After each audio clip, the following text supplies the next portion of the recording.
morning and welcome, ladies and gentlemen, to this 15th day of November 21. Well, once again, welcome to the show on this Monday. Are we ready to get into this week?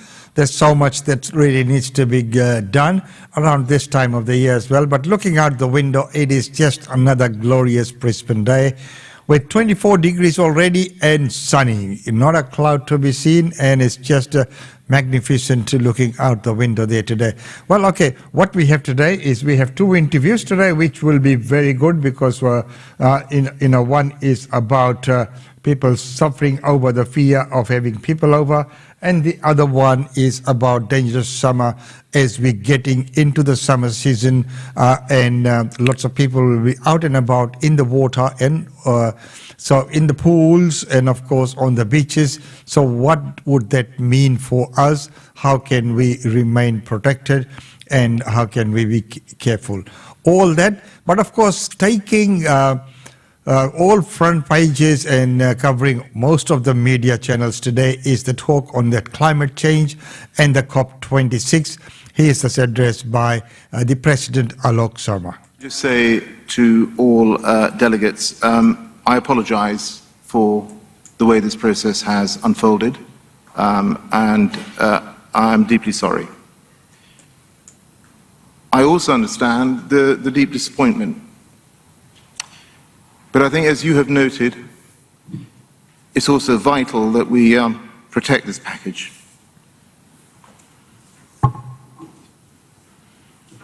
And you can see how emotional he got. He broke into tears.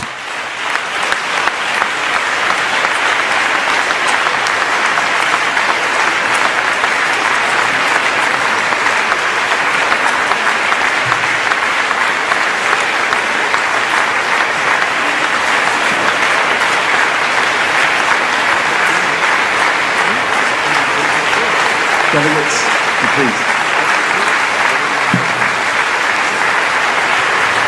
Delegates, thank you, friends. We need to proceed. Thank you very much.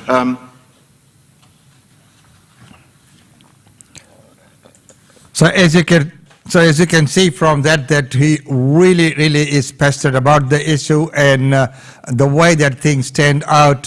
He was very upset and of course got very emotional. Well, right now, Minister for Health, Greg Hunt, and he talks to the insiders about the current situation. All right, time to talk to the Health Minister, Greg Hunt, to take us there. Here's the US President's top medical advisor, Anthony Fauci, on the importance of booster shots to protect against COVID. I think, Michael, that the boosting is going to be an absolutely essential component of our response. Not a bonus, not a luxury, but an absolute essential part of the program. It wanes. Right. And it's waning to the point where you're seeing more and more people getting breakthrough infections, and more of those people who are getting breakthrough infections are winding up in the hospital. Greg Hunt, welcome to the program. Good morning, David. So Anthony Fauci, we heard that he says booster shots are essential. Your vaccine coordinator, Lieutenant General John Fruin, says the science is still evolving around booster shots. They're a bit of a top-up on the first two doses. What do you think? So our medical advice is that booster shots are just that they are an important booster. They add to the capacity of an individual to have immunity and to have a strong immune response. That's all of the advice from the Therapeutic Goods Administration, the Chief Medical Officer, the committee led by Professor Brendan Murphy, SciTag, the Scientific and Technical Advisory Group. We've been one of the first nations in the world after Israel to start a whole-of-nation booster program. We've already reached over 250,000 boosters only a week into the full program. We're at I think 257,000 boosters at this point, and we have whole-of-nation supplies. And so we're launching today our next campaign. It's the old Frankie J. Holden tune. It's now Frankie J. Holden's get a jab. So in the words of F.J. Holden, get a jab, and All right. it applies to boosters. If you haven't had your second dose, if you haven't had your first dose, come out and get a jab. But I guess the question is it essential? Are you going to, I know you don't right now, but require it for air travel? Are you going to require aged care workers to have that booster? I mean, will you have to revisit some of this down the track and make it essential that it's a 3-dose vaccine program? Sure. So it's recommended. The advice at this stage of Professor Murphy's Scientific and Technical Advisory Group is that you're regarded as fully vaccinated with 2 doses. Everything's always under review, but there's no plan to change that requirement at this stage. But as we've done throughout, we'll continue to follow the medical advice. That's how we've had one of the lowest rates of loss of life in the world, one of the highest rates of vaccination, and now one of the earliest whole-of-nation booster programs in the world. Just on the general vaccination rate, so 90% Yes, I do. of those How can I aged over forget you? 16 have now had 1 jab, 83% have now had 2. Is there a level at which you think it will be safe to allow the unvaccinated to go into venues, to fly on planes and so on, or should the lockouts of the unvaccinated continue? Look, inevitably there will be a point where I believe and I'm confident that we'll be able to return to our normal way of living. But there's more to go at this point in time as we go through the completion of the first dose, the second dose and the booster program. So what's that point likely to be, do you think? Well, as ever, we'll continue to follow the medical advice. We're moving now into the later stages of our national plan. We're heading towards the 3rd phase. As you know, we've achieved the extraordinary situation of over 90% first doses and over 80% second doses, 83% as of this morning, and 90.4% for the first doses. And we want to see now there's only one state to get there on the 70% rate for second doses, which is Western Australia, and that should happen in the next 48 hours. So what we'll do is continue to follow the medical advice on risk, but the more people that come forward, the more we're in a position to return to normality. The next thing, it's an incremental but important step. We're opening retail. I'm removing the biosecurity determination, which prevents retail in international terminals. That's what we're announcing today. Duty-free is back on? Another step. Duty-free is back on, and it's another step towards the reopening of the country. The most important things, of course, though, are the borders, families being able to reunite, loved ones being able to come together, grandparents seeing grandchildren, and we're seeing that. But we want to see that with states being open to states, of mums and dads being able to see their children, and a grandparent seeing their grandchild So just for on the that, first time, or when a you referenced grandchild seeing WA, an elderly grandparent in palliative. when do Apologies. when do you think Western Australia should open its border? Well, we'd like to see Western Australia open as soon as possible. It's obviously a matter for them. It's subject to their assessments.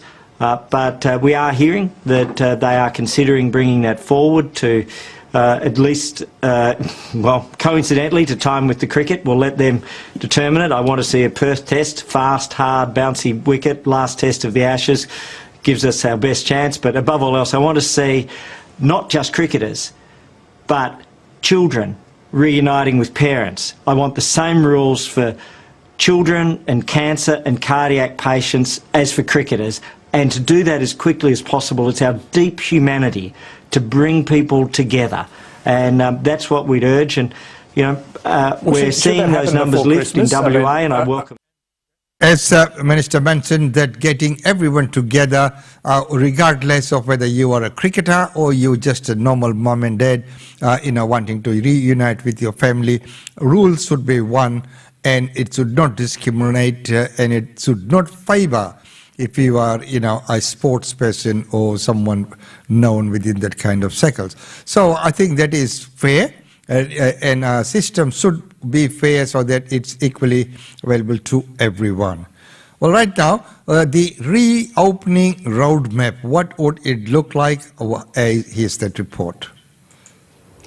COVID is coming to WA. After nearly 2 years of doing everything possible to keep the virus out, Western Australia is about to allow it in. It'll mean a return of the freedom to travel, with borders to open, allowing vaccinated West Australians to head both interstate and overseas. But it will mean some significant changes to life in WA. So, how will it all work? The big question, of course, is when borders will reopen. And that's still not entirely clear, with a date still to be set. It'll be announced once 80% of West Australians aged 12 and over are fully vaccinated, and will give enough time to give WA the best chance to hit 90% vaccination coverage before reopening. While it won't be an easy target to hit, the government is confident WA will get there, either in late January or early February. But even once that target is hit and West Australians do get to travel again, it won't be back to how things were before the pandemic. For one, unvaccinated travellers from interstate will still be banned unless they meet specific exemptions, and unvaccinated Australians returning from overseas will still serve 2 weeks in hotel quarantine. For the majority who are vaccinated, the rules will be much more relaxed. They'll need to test negative within 72 hours of travelling to WA, show proof of vaccination and then be tested again on arrival, but they won't have to quarantine. With open borders comes an expectation that the Delta variant will enter the WA community, and because of that, there'll be new community restrictions once WA reopens the doors. Masks will be required in high-risk indoor settings. That includes public transport, hospitals and aged care facilities. There will also be new vaccine mandates. No one will be allowed to go to a nightclub, the casino or an event with more than 1,000 people without having been vaccinated or having a medical exemption. There could also be temporary limits on travel within WA because of low inoculation rates in some regions. And there may be additional restrictions across the state if WA doesn't get to 90% vaccine coverage before reopening. Even with those restrictions, the WA government is still forecasting there'll be 43,000 COVID cases in the first year of the virus re-entering the community. According to that modelling, there'll also be 937 hospital admissions, 106 ICU admissions and 117 deaths. For now, though, the biggest uncertainty remains when all of this happens, and that hinges entirely on how quickly West Australians get vaccinated. Now let's look at what infrastructure has been put in place by Western Australia government. 18 months ago, Gary Shelton took a spin on an electric bike. Now his company operates Perth's first self-serve e-bike hire in the town of Cottesloe. Everyone wants something that is clean, green and fun. He noticed the people hiring them were not typical cyclists. Yeah, a lot of them haven't got bikes, but they heard about electric bikes and they wanted to give it a try. So there's definitely a lot of enthusiasm about new technology. The COVID-19 pandemic has had a significant impact on how people travel.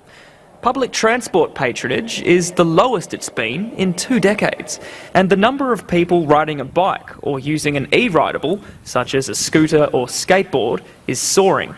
Over the past 2 years, the number of bicycles imported increased 46%. And according to Maurice Berger from traffic monitoring group MetroCount, scooter numbers are also up at least 50%. Now we're getting to the point of having people on e-scooters, e-mobility devices, joggers, pram users, walkers, all on the same 2.5 to 3 metre wide path. There just isn't enough room. With traffic congestion in Perth at an all-time high, Mr Berger says commuters will look for alternatives and infrastructure needs to keep up with demand. What we have is a lot of bike lanes painted around town that's from days gone by when we thought that that was the right thing to do. We'll paint a white line and that'll separate a cyclist from a motorist. And we know that is so dangerous. Urban planners say personal safety is the biggest hurdle to getting people out of their cars.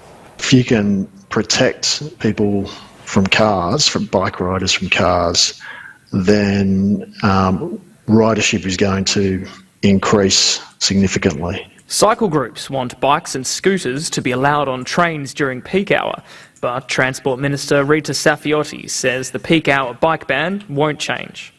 Despite the kinks, it's hoped Perth can become an active transport powerhouse. We've got the most days of sunshine. We've got this amazing river through the middle of our city, and we've got the coastline. Perth has the opportunity to become Australia's cycling capital. The state government says it is committed. The nation's cycling capital. Yes, Perth is beautiful. I've been there a few times and it's just wonderful, but not in the last couple of years because of all the lockdowns. But it is a beautiful place with the river going in the middle, which you can see right from the top where they have those gardens. Well, right now, let's take a look at what's happening in the nation, and everyone's talking about electric cars, electric scooters and everything. Where does electricity come from though? That's a big question. But here's the report that we might unofficially be on the campaign trail. Hit the go button, Angus.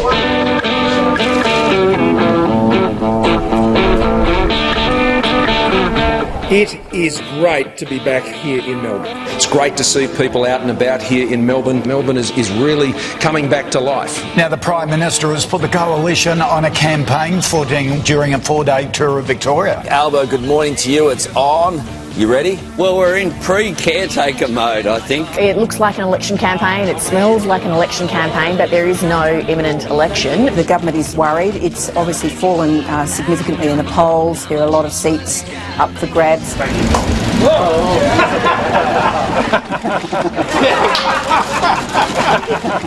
The bidding war beginning as Scott Morrison tries to woo Victoria, his phony election campaign now in full swing. Why haven't you kissed a baby yet? Because then we'd know for sure. How are you doing, Ricky? That's the handsome looking dummy.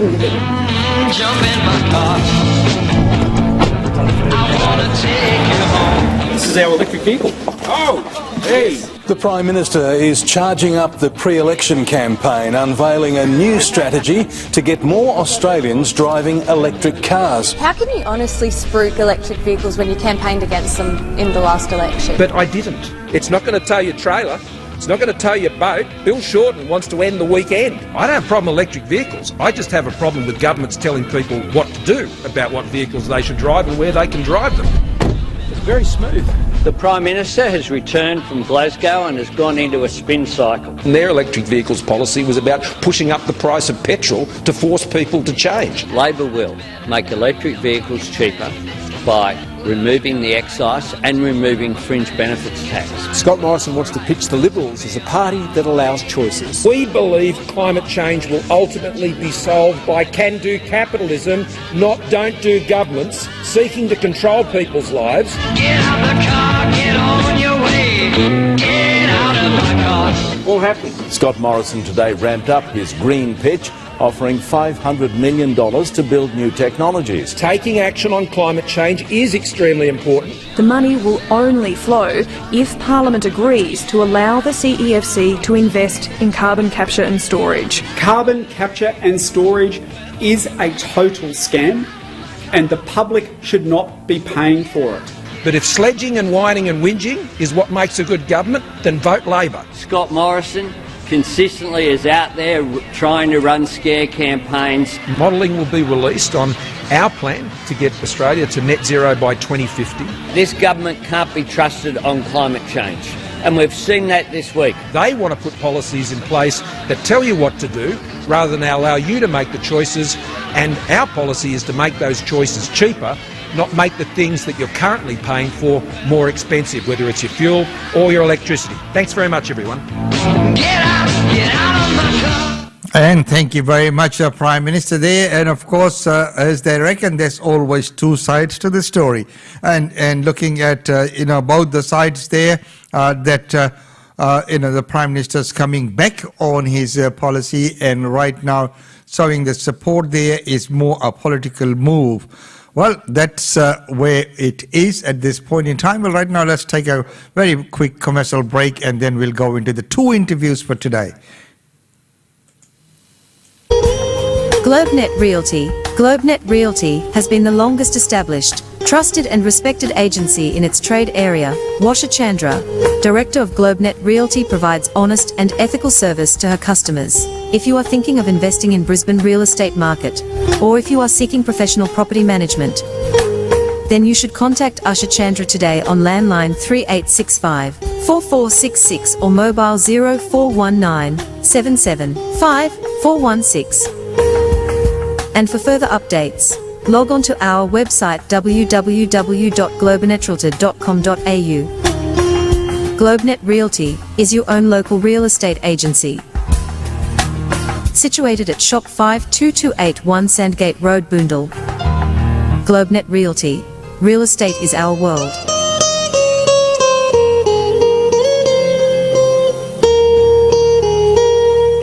And real estate is the world. And don't forget that every Wednesday we have the real estate update right here on this channel with Usha Chandra of GlobeNet Realty, where she talks about all the trends that's happening in real estate, looking at the auctions, the sales, the listings, and of course the time on the market and vendor discounts. A very in-depth analysis of the situation presented to you here by Australian Indian Radio. Well, today, let's get into the two interviews for today.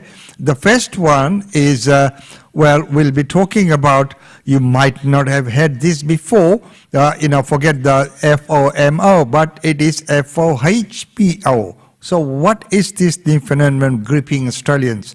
15th November, which is today. New research released today has revealed that 7 in 10 Australians are suffering from a new phobia, which is the fear of having people over.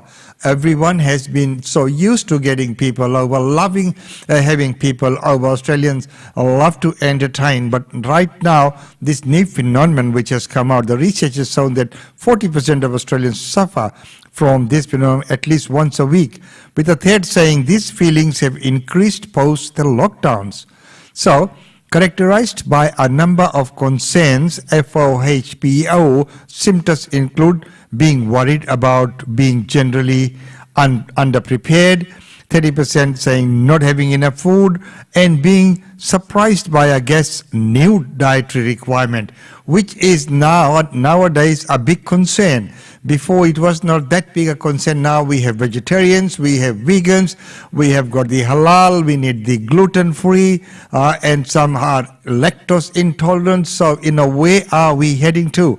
So today we will be joined by Sabrina Reid, who is a psychologist, a media commentator, a speaker and a facilitator who works with organizations, groups, individuals, couples and families on relationship, mental health and well-being, including career development, leadership change, life transition, job loss, parenting and stress. Wow, she is a true expert in the field. So she is passionate about the universality of the human experience, believing that we have more in common than we realize. And of course, that is so true and so correct, that we have more in common than we realize. And when you look at the all kinds of communities, including the multicultural communities, many times people wonder what other people would be like, what their culture would be like. But when you sit down, when you break bread with the other community, you find out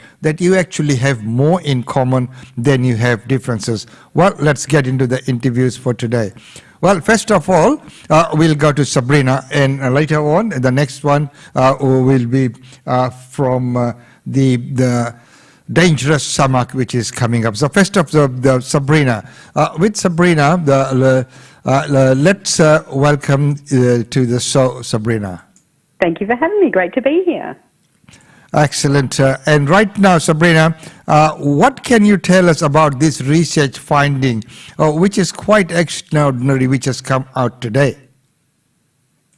There has been research that is quite fascinating. It's revealed a new phenomenon called FOPO.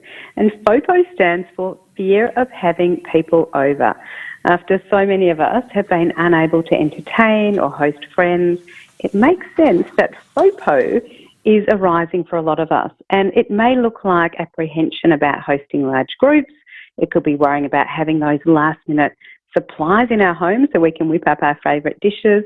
Or it may be that we've forgotten what our close friends or family like to eat and we haven't got their special dietary requirements in our home, like dairy-free alternatives or gluten-free crackers.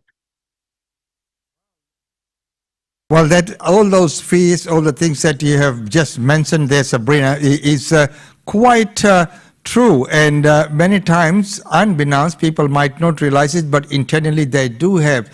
So why are Australians starting to have this, FOPO, which probably wasn't unheard of before? It might have been there, but it was not put together as a term. So why are the Australians now starting to have this phobia?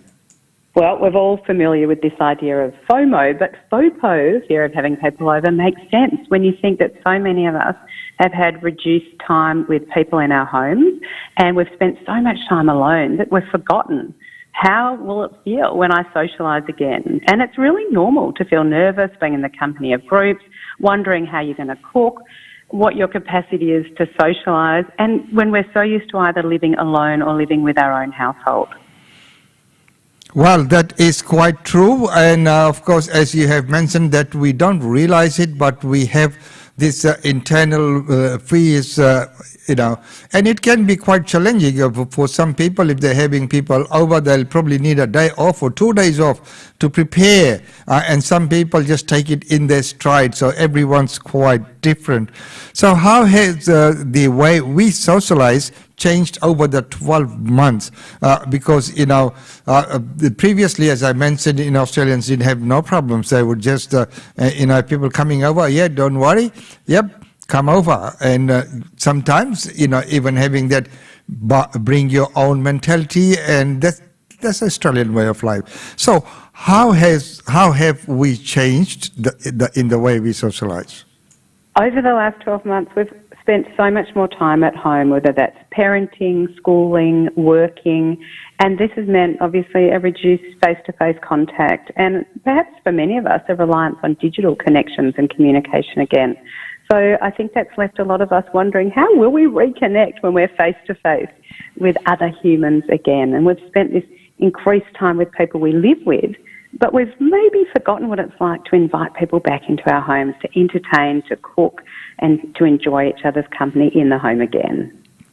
Well, of course, Sabina, if you look at all those kind of situations, and now all of a sudden, if people are in that situation and people are coming over, having to worry about, whether you have all the utensils, you have enough cutlery, what about the food? Will it be on time? If you're ordering or if you're cooking, how will it turn out?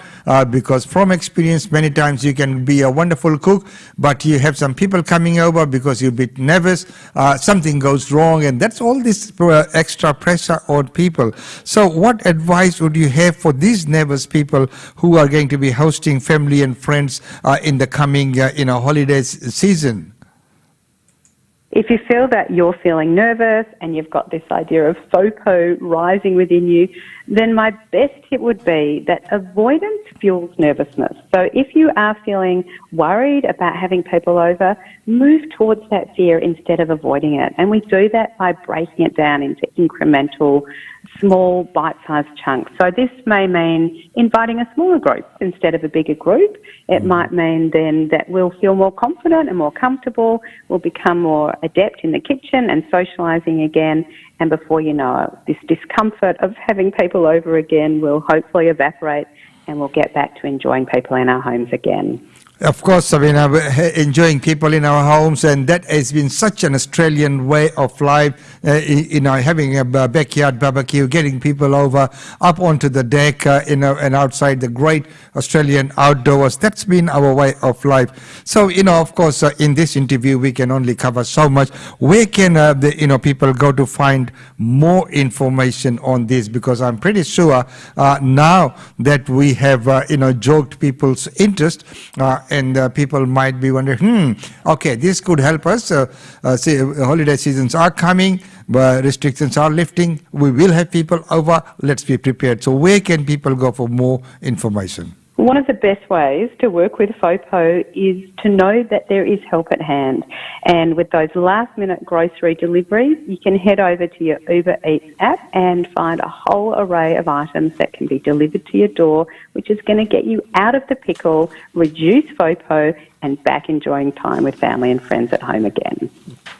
Sabina, thank you so much for that very timely advice, and it is good to see that help is available in Uber Eats, Menulog, and having the food delivery is another good way. But of course, we need to be wary that you need to allow enough time, and when you're ordering, you'll have to keep an eye that the restaurants have actually accepted your order. Many times your credit card might get charged only to find out that they're so busy that they have then cancelled your order. So, you need to be careful when you're arranging the catering. We had a big community gathering, IGM, and we had to arrange food there. The same thing goes for that as well. When you're having people and if you're catering for that event, you need to be very careful that you have cross-checked everything, double-checked, checked with the suppliers and everyone that this is the time, and even if they say yes, reconfirm, because people might just say yes, but they might not have heard that correctly. So it's very, very well. Sabina, once again, thank you so much for that. Well, right now we are also heading into summer, so we have the CEO of Swim Australia, Brendan Ward, who has an extensive 20-year background in associations and charitable organisations, including Australian Society of Associates and Executives, Registered Master Builders Association, the New Zealand Recreation Association, and Auto Safety. He is also a taste of government heading up to the charities regulator. So, now that we are coming into this season where there is going to be lots of people out in the water. So concerning a new research reveals that 1 in 2 children are not learning to swim, with 25% forced out of lessons due to COVID restrictions. 1/4 of children have been out of the pool between 6 to 12 months, while a further 16% have not attended swimming lessons for over a year. Now, this is concerning, and I know personally for something close to us in our circles that there has been problem getting children to the pools and for the swimming lessons.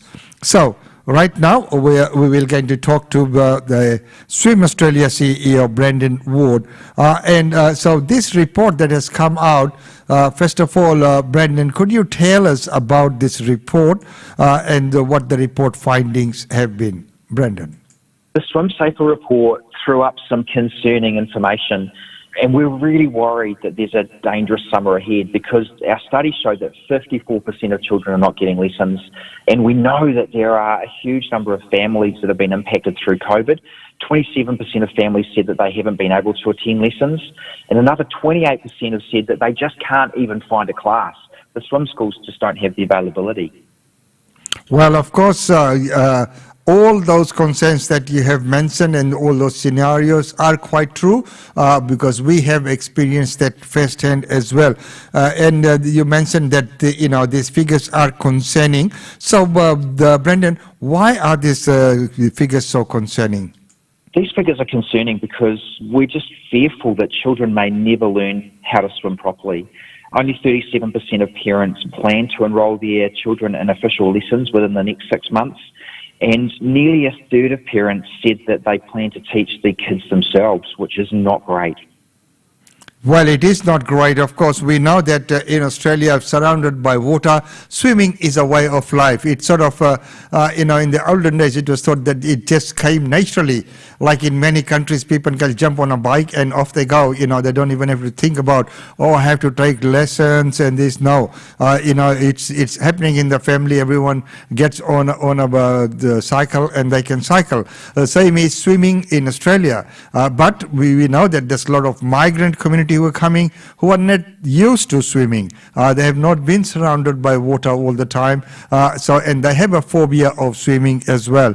So that's why these are very, very concerning, as you've mentioned about the fear. So, the children now, because nowadays everyone needs to be taught everything, taught properly with the rules, the regulations, and the coaching and everything. Now that children have been out of touch and not being able to, get these lessons, what impact will it have on children not learning to swim?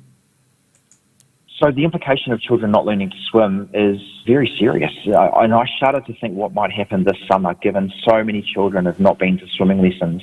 Now, we know that a quarter of kids have been out of the pool between the last 6 and 12 months, and that will have a huge impact on children's abilities in the water. Their learning will have stalled. And parents have already confirmed that fear, with half of parents saying that their children are not confident in the water and that they could potentially help themselves in an emergency. And drownings increased by 20% last year, and we're bracing for the worst unless parents start lessons again as soon as possible. Well, of course, that is very, very important, and learning many skills in Australia is important. Swimming is one of the most important ones, as we are surrounded by water, and it is in our culture of going to the beach, jumping into the safe boarding, diving, and all these activities. And if you see other people doing that, and if you are unable to get in the water, you are afraid and you don't know how to swim, you'll feel left out. So these skills are very, very important. So can you tell us more about the Swim It Forward initiative? At Swim Australia, we believe every child should have access to swimming lessons. So we created Swim It Forward. It's much like Pay It Forward, and that's to help families that are unable to afford lessons. We'd love people to donate the equivalent of one swimming lesson if they're able to. The more children we can teach how to be safe in the water, the more lives we will ultimately save. And donations can be made at swimsafer.org.au.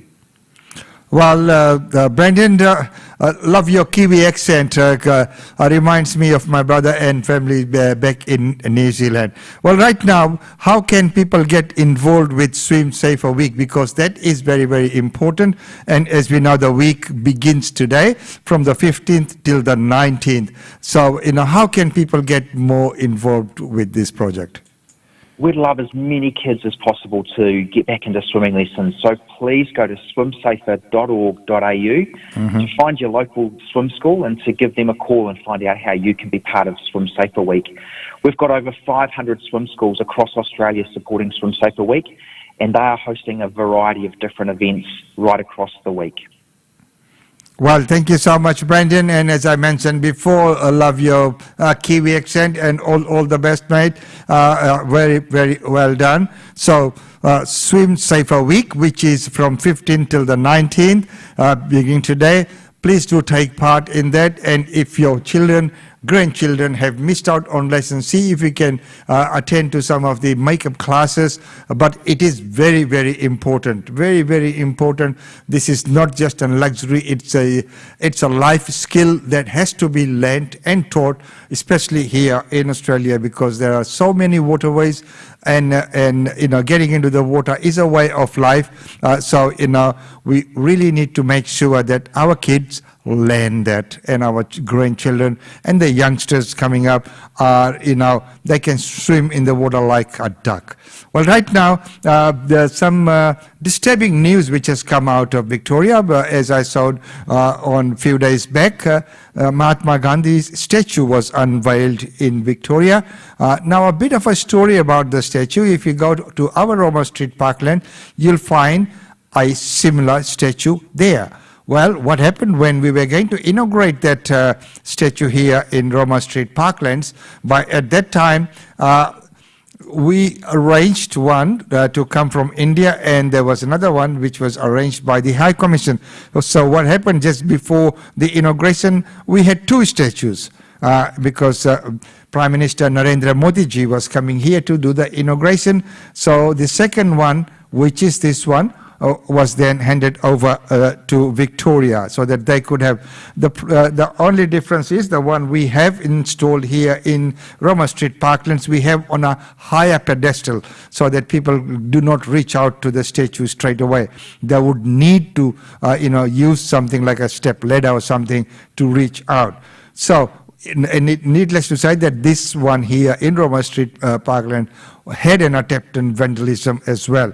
But this one in Victoria, days after it being unveiled, so Victoria Police are appealing for witnesses after attempts to decapitate the newly unveiled statue of Indian independence leader Mahatma Gandhi.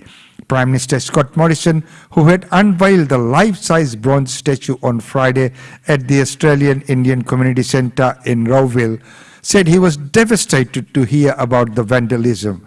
Australia is the most successful multicultural and immigration nation in the world, and attacks on cultural monuments will not be tolerated. It is disgraceful and extremely disappointing to see this level of disrespect. Whoever is responsible for this has shown great disrespect for the Australian Indian community and should be ashamed. The statue was gifted by Indian government, and the story of how Indian government gifted that I've just explained. Jason Wood, the Assistant Minister for Customs, Community Safety and Multicultural Affairs, who was at the unveiling, said it was a disgraceful act. Australia celebrates everyone's culture and tradition, he said. There is no place for anyone trying to bully or intimidate our community. Surya Prakash Soni, President of the Federation of Indian Association of Victoria, said the vandalism was a low act. The community is very shocked and said, Mahatma Gandhi is a symbol of peace and non-violence. He is not only an Indian leader, but truly a global leader. He said he doesn't understand why anyone would do such a low act of vandalism. Mr. Soni said Rowville Centre was the first Indian community centre in Victoria and had been established after 30 years of effort. Victoria Police spokesman said Knox crime investigation detectives are investigating an unknown number of offenders have used a power tool to damage the bronze statue at Kingsley Close between 5:30 p.m. on Friday, November 12th, and 5:30 p.m. on Saturday. Police are calling for witnesses, anyone with any sort of desk cam coverage or any information. Please do contact the Crime Stoppers on 1-800-333-000. So that number, once again, 1-800-333-000.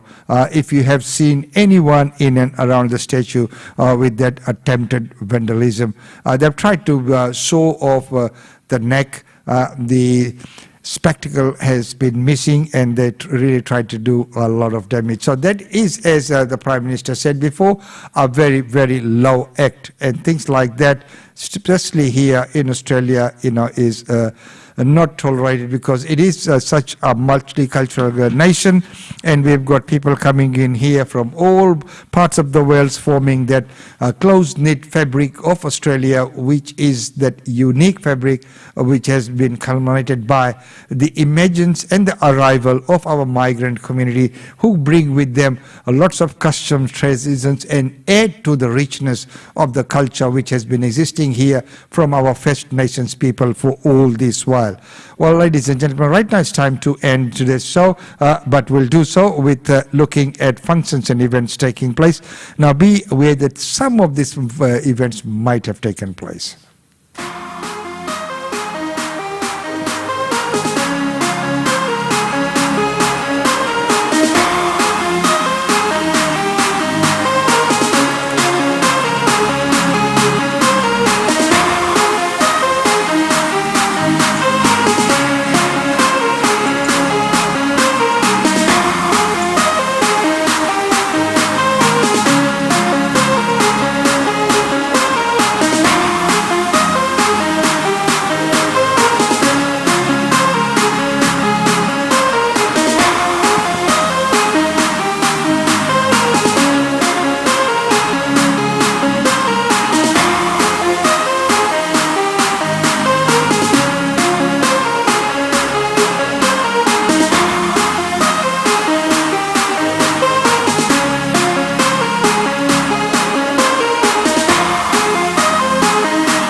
Well, ladies and gentlemen, with that, we'll have to leave it there. It's been wonderful having your company back again on this Monday, the 15th of November. Well, the temperature has just gone to 25 degrees, a sunny, glorious day right here in Brisbane. Well, until tomorrow, it's goodbye from me. But don't forget that every day we try and bring to you the news at 9, special segments at 10. Some of the dates we might have the news and at 10 as well, if we are waiting for some live feed and other things like that. But as a rule of thumb, most of the days, 9 a.m. would be the news and 10 a.m. would be the specialist programs, such as the real estate update, the travel updates, and some special interviews. Most of these kind of interviews we will include in the news segment if they are not the specialist presenters. So until tomorrow, it's goodbye being wonderful having your company. Hey, it's a brand new week. Let's get back into things.